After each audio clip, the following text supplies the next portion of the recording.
श्रोते हो नमस्कार. स्वरयोग निर्मित डॉक्टर विकास सोहनी रचित श्रीराम कथा गान या सांगीतिक कार्यक्रमात मी मेधा सोहनी आपणा सर्वांचं सहर्ष स्वागत करते. सुस्वागतम. श्रीरामांची कथा आपण अनेक वेळा ऐकली असणार.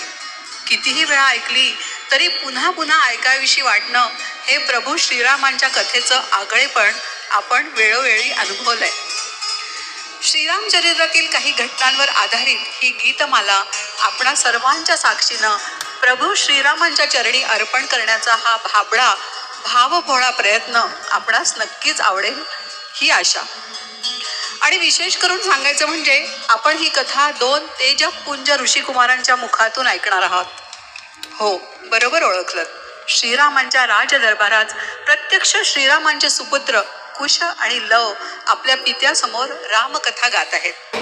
या भावोत्कट प्रसंगाचं वर्णन करते अमृता सोनी. चला आपणही सारे या अवर्णनीय प्रसंगाचे साक्षीदार होऊया.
श्रोते हो, श्रीरामांच्या राजदरबारात लव आणि कुश हे सुकुमार बालक प्रत्यक्ष रामासमोर रामकथेचे गायन करताहेत. चला आपणही या क्षणांचे साक्षीदार होऊया. चैत्र शुद्ध नवमी, टळटळीत दुपारची वेळ, सूर्य माथ्यावर टेकलाय आणि अचानक चमत्कार घडलाय जणू. साऱ्या अयोध्येत एक शुभ वर्तमान वाऱ्यासारखं पसरलं. नगरवासियात हर्ष आणि उल्हासाचं वातावरण पसरलं. अहो इतकंच काय, वेली, तरू आणि वृक्षही आनंदानं डोलू लागले. पक्षी मधुर स्वरात गुंजारव करू लागले. सारा आसमंत आनंदाने ओतप्रोत भरून गेला. अहो वार्ताही तशीच होती. राजा दशरथाच्या 3ही राण्यांच्या पोटी पुत्र जन्माला आले. रघुकुलाला कुलदीपक मिळाला. कौसल्यपोटी राम जन्मला. कैकेयी पोटी भरत आणि सुमित्रेपोटी लक्ष्मण व शत्रुघ्न या दोघांना जन्म दिला.